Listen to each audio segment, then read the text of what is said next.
Welcome to the official podcast at contentchampion.com. Join our heroic quest to discover truly epic content marketing.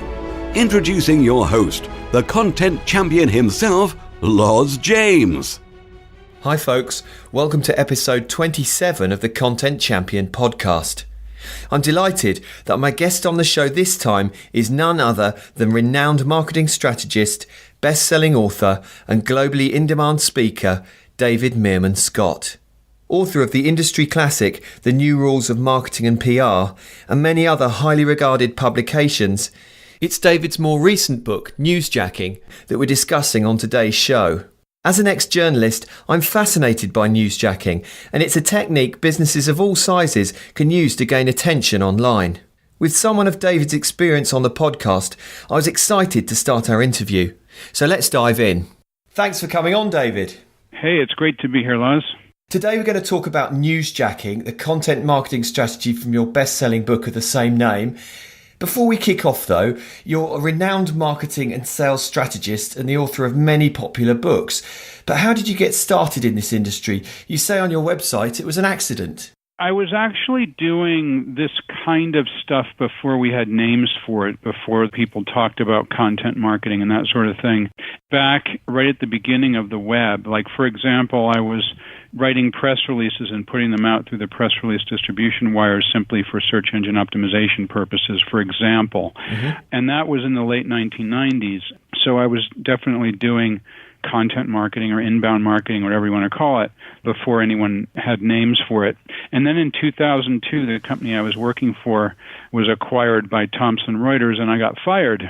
So I had to figure out what I was going to do next. And that was a terrible job market because it was just after the dot-bomb crash and only 6 months after 9/11, the terrorist attacks. So it was a terrible time to try to find a job. So I just started to work with a couple of clients on a consulting basis to implement the ideas that I had been using in the company I was working for, and it was working great.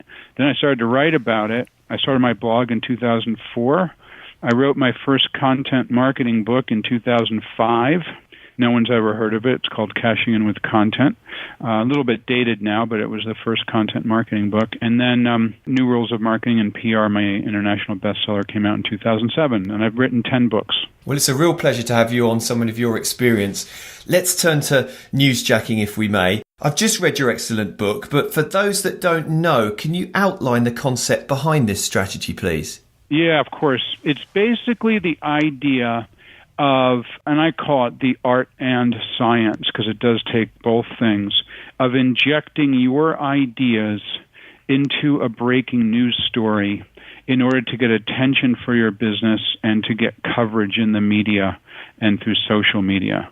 So essentially what you do is monitor the news, find a story that's in some way related to your area of expertise, then typically do a blog post, although there's other ways to do it, that somehow ties you and your ideas to that news story.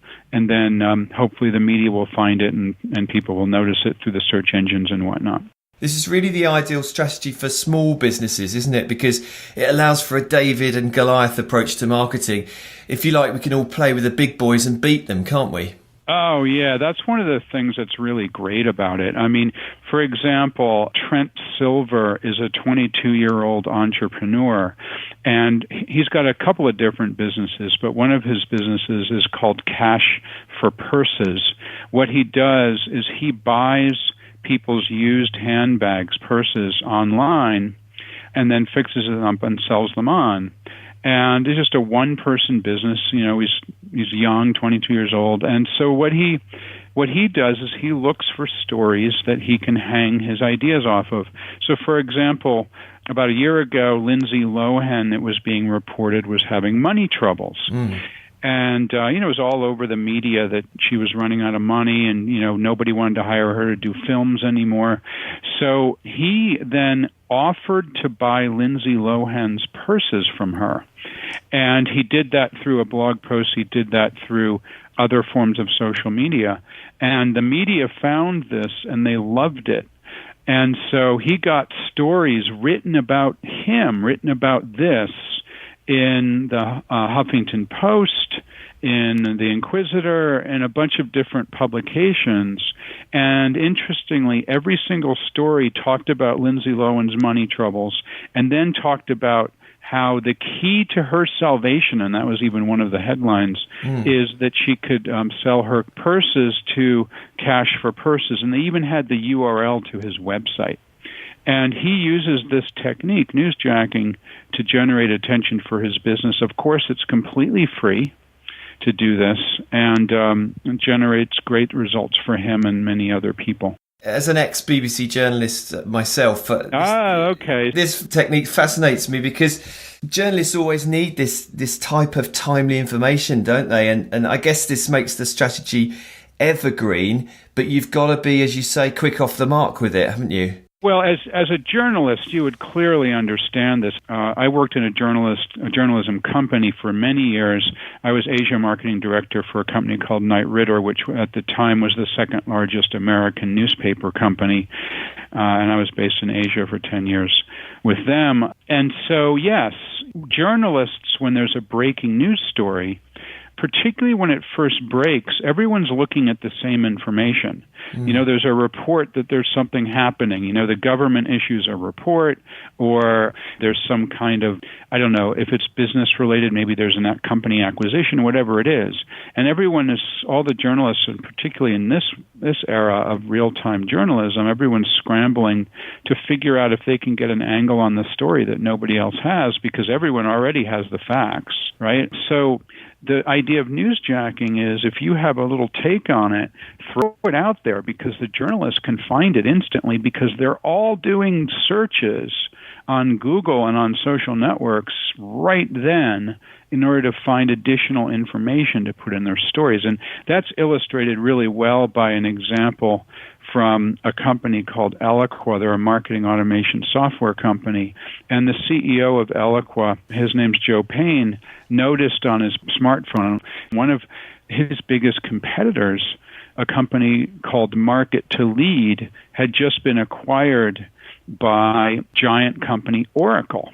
And so what he did on his smartphone is he does a search for the company Market to Lead that was acquired, and Oracle, the company that did the acquisition.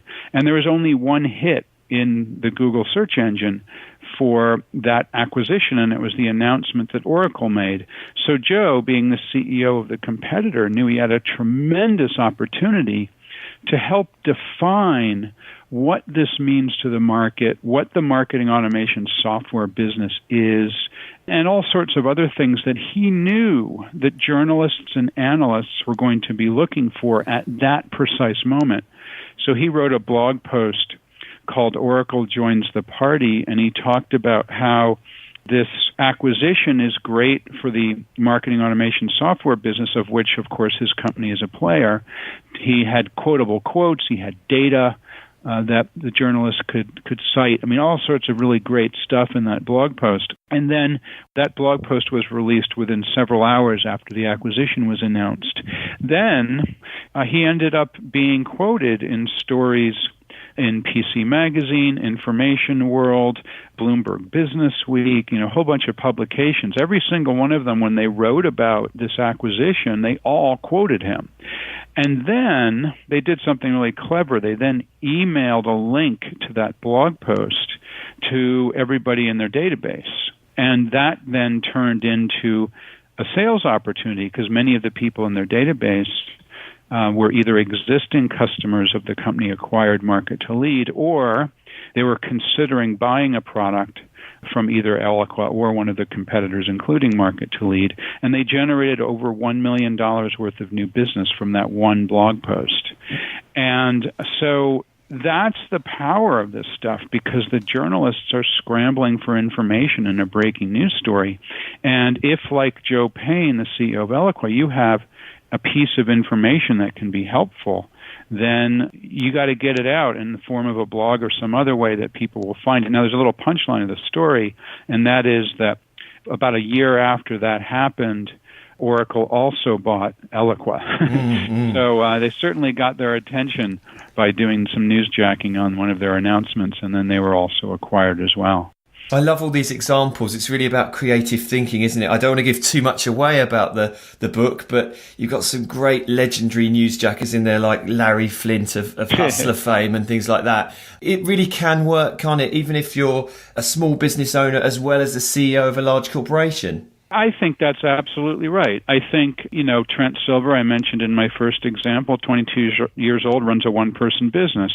And then you've got Joe Payne, the CEO of a corporation. I would call them a medium-sized company, probably about 500 employees, and he was able to do it. So, this stuff works for anybody. It works for the marketing department, PR department of a large organization, or the CEO of a large organization, and it can work for a small organization as well. I know a lawyer, his name is Mitch Jackson. He's a partner in a firm called Jackson & Wilson in California. And he newsjacks. What he does is he takes a look at stories in the California marketplace that have to do with legal issues, and then on his blog in real time he comments on them. And so because people are interested in a particular legal issue that happens to be in the news at that moment, many of them might be searching on it, and then he actually gets new clients that way, and then he gets quoted in the press. He's actually been on television news commenting on news stories because of this technique. It can require a culture change, though, can't it? You've got to be flexible and nimble in your approach. Yeah, you do. I call it a mindset shift that's required. You need to be focused on doing something fast. And most organizations are so traditional and typically have many layers of approval they have to go through to get something out. There's only a handful of people who are authorized to create, for example, a blog post. They have to get approval before they can push the button on it. And that's just not going to work in these examples when something happens and you have to jump on it quickly. So what I recommend that organizations do is develop sort of a guideline sounds too heavy-handed, but an agreement that when an opportunity comes up, that certain numbers of people have the authority to be able to create a real-time blog post or to create a real-time Facebook update or whatever it might be, because many times, and basically based on the 24-hour news day, it's likely that this is going to happen outside of business hours, because the average business, if it's open 8 hours a day, that's only 1/3 of an average day, and if you're talking about 5 days a week, it's even less than a third. It's probably more like less than a quarter of the time during a given week are business hours. And things happen on Sundays, they happen on Saturdays, they happen on public holidays, they happen at 3 o'clock in the morning. An example of somebody who did go through that process of gaining approval was a hospital organization called Multicare Health. And Multicare Health, the marketing people there were watching just at home, watching Downton Abbey. And they talked about a disease in one of the episodes of Downton Abbey called eclampsia. And that disease, eclampsia, had part of the plot line of that episode of Downton Abbey. So what they did was a blog post defining what eclampsia is and, what the symptoms are and how to treat this problem. And they ended up getting 1,000-page views to that blog post. They ended up getting a remarkable 5 minutes on average per visit. And then something like 35 or 40 people then clicked through to the Find a Doctor page on the Multicare Health site, so that they were, in a sense, wanting to see a doctor because they have this disease. And so you don't really think about a hospital organization as having to find new patients. But yeah, they do too. I mean, they're for-profit businesses like many others, and they're looking for new patients. So they were able to be quick on the draw because they had already gotten sort of pre-approval to be able to do this kind of thing ahead of time. And you touched on Facebook there. If you perhaps are a small business owner and you don't have an established blog, what role does social media play in this? I guess it's a very quick way of getting the message out there. Yeah, I think something like Facebook or LinkedIn, as two examples, are ways to reach a network that you already have, people who already follow you on Facebook, or people you're friends with on Facebook, or people that you're connected to on LinkedIn, or who follow you on LinkedIn. Same thing is true of an email newsletter, reaching people you already know. But one of the huge benefits of newsjacking is reaching people you don't yet know.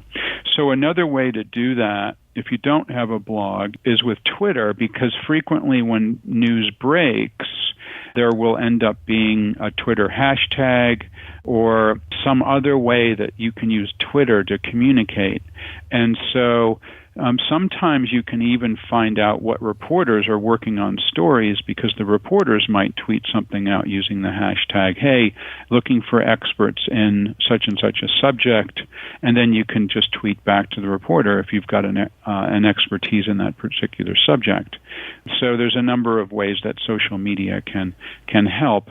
But I've found, generally if I were to advise someone, I would say that the thing to think about that tends to work best is to do a blog post really quickly. Blog posts are indexed by Google instantly. Blog posts are longer form content, which gives the reporter an opportunity to read a couple of paragraphs, unlike a tweet, which is 140 characters, and unlike a LinkedIn or Facebook that can't be searched on. So generally speaking, if you can do a blog post, that's a great way to get content out there. And is there any way you can, and do you need to, contact journalists directly? You can do. I think if it's clear that a particular journalist is working on a story, either that journalist covers a certain beat and that they're likely to be writing a story about that breaking news, that's certainly fair game. Or, and this is an interesting approach I've seen people use, let's say you go on the BBC website and you see that there's a very simple rudimentary story that just talks about the facts of the news that just broke. And it's clear that this is a 1 or 2 paragraphs only. They're not quoting anyone. They're simply saying this is a fact. There was this acquisition was just announced, let's say, or something like that. Then, if the reporter's name is on that little story, you can reach out to them and go, hey, I know this story just broke, and guess what? I'm an expert in XYZ, and I'd be happy to help you out if you're writing a follow-up to your story. So yeah, sure, you can reach out to individual reporters. But what I highly recommend you do not do is just blanket people, hoping for the best that you might find someone. That technique of reaching reporters directly really only works if you have a very good indication that that reporter is working on a story or is highly likely to be working on a story.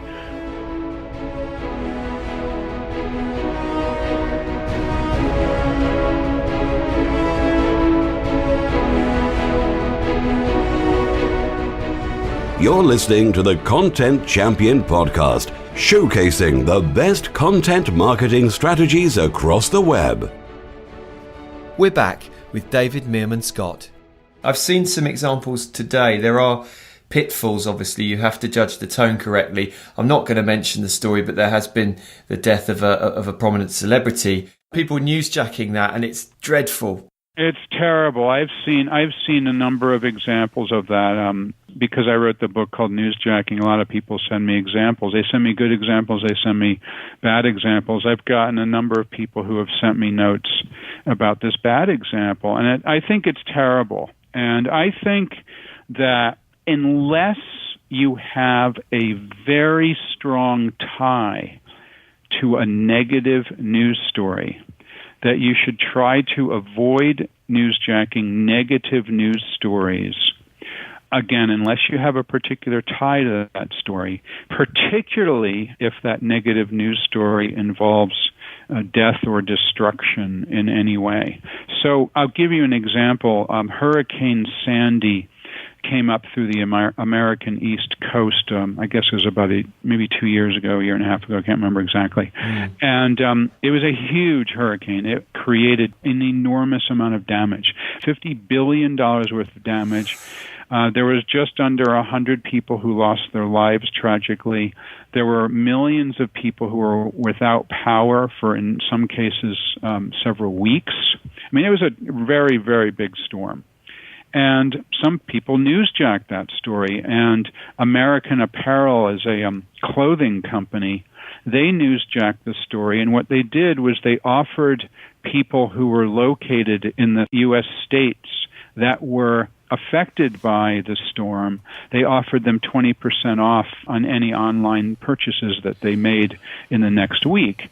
And in social media, that erupted instantly as just unbelievably heartless and just a really bad thing to do. But I'll contrast that with Duracell. Duracell is a battery manufacturer, and they also newsjacked Hurricane Sandy, but the big difference is that, number one, that what they were doing was seen as helpful, and number two, they're a power company. They make batteries, and they were tying what they were doing to the fact that people were without power. What they did was they had a mobile recharging truck, and I think they had more than one, that went to some of the hardest hit areas like Hoboken, New Jersey. And on their Facebook page, the Duracell Facebook page, they announced that the recharging truck would be visiting these particular neighborhoods and, what time they were going to be there and so on. And then they, at no cost to anybody, they provided power, free recharging for people's mobile phones and computers and tablets and whatnot. And people loved it because, after a day or two without power, people had been on their smartphones, they'd been on their computers running out of power.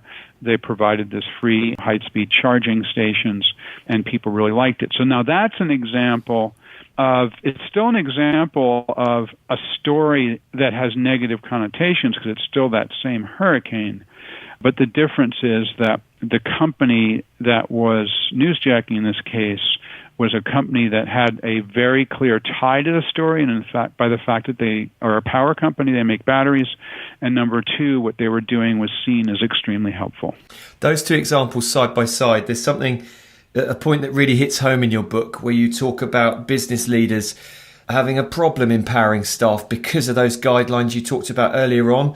But you can't really do this under normal corporate constraints, can you? But you do need to exercise that judgment. And I guess that's the hard thing, because those two examples put together perfectly illustrate some of the pitfalls.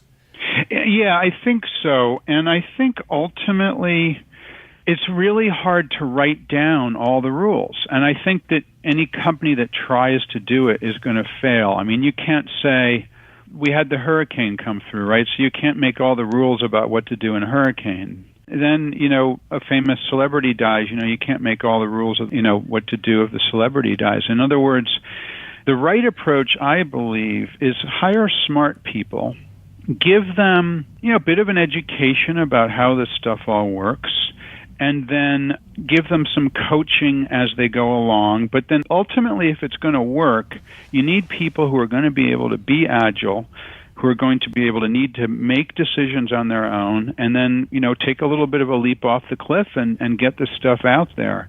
It is an agile marketing technique. It's a real-time communications technique, and as such, it requires that instant engagement, which is very hard to write a rule book around. You end up with 500 pages, and people can't possibly read something like that if there's a breaking news story. So it's more like the advice is do the right thing, be smart, and go for it.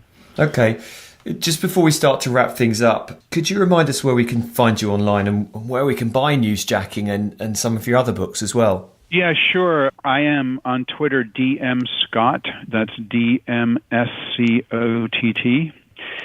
So Newsjacking, we decided, with my publisher, Wiley, we decided to do an ebook only. And the reason was I wanted to get the book out really quickly because I thought the technique was awesome and no one had written about it before. I did not coin the phrase newsjacking. However, when I first saw the term newsjacking, I thought, wow, what a great term. What the hell is this? And I Googled newsjacking. There were less than 200 hits for the phrase, and lots of people had used it in different ways. So it wasn't as if there was already a defined technique around newsjacking. So I decided I had to write the book on this thing. This is fantastic stuff. So I decided to do it as an ebook, which takes much less time to get out. The other thing was the book itself was a newsjacking exercise because it came out the exact day that Amazon launched the Kindle Fire, in other words, the color version of Kindle. So I did Newsjacking as a color ebook with hyperlinks in it. So you can link to some of the examples I talk about.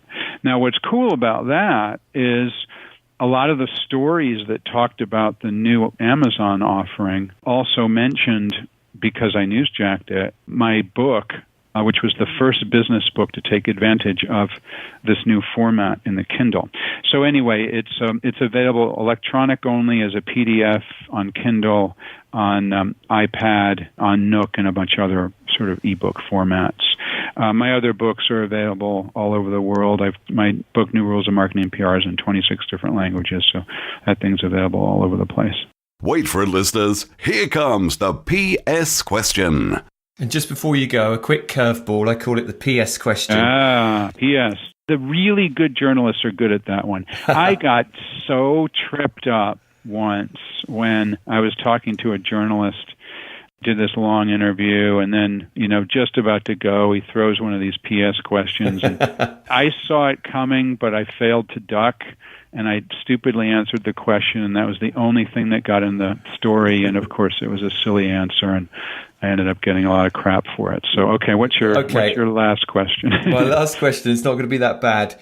Do you have another advanced content marketing strategy that you can share with us, please? Another advanced content marketing strategy.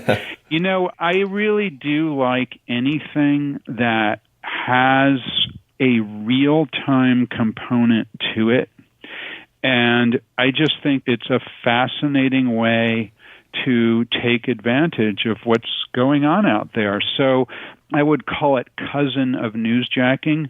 Other people, when I've talked about it, have described it as hashtag jacking, although that sounds really negative. But if there's a conference going on, you don't even need to be there.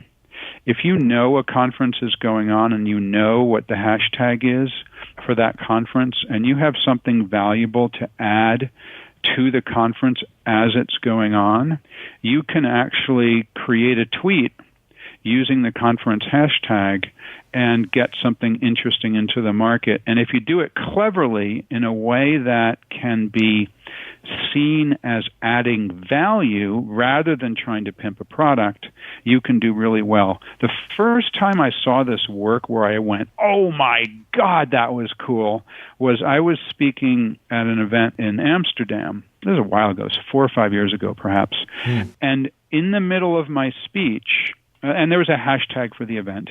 This was pretty early. It was like 5 years ago, so not everyone was on Twitter, but I think there were probably, of the 400 or 500 people in the audience, I bet 50 or 60 were on Twitter. People were tweeting live. And then a bookseller who was not even in the room, they were not even physically in the room, they were in another city in the Netherlands, tweeted that they had a special deal on my book, the Dutch version of my book, and they had a link to where people could buy it. And I thought that was really cool because I'm on stage giving a speech. There were people who at that point said, well, maybe this guy's okay. Maybe I should see if there's a book, if he's got a book available now or something like that. And then all of a sudden it came through the hashtag, through the Twitter feed. And I thought that was really neat. But I also thought that it could be incredibly abused. You don't want to just say, hey, are you interested in buying life insurance, and then just attach it to some random hashtag. But if it's appropriate to the conference, to the hashtag, to the event that's happening then, right then live, and it's happening live because you can plan for it, that's a kind of a cool example. That's an ingenious strategy. Look, David, thank you very much indeed for your time. Great to talk with you, Lars. Awesome. I love Newsjacking, and I wish you all the best of luck in the future. Thanks, I appreciate it. You've been listening to the Content Champion Podcast. Available at contentchampion.com, Stitcher, Zune, the BlackBerry Network, and on iTunes. Until next time, thanks for listening.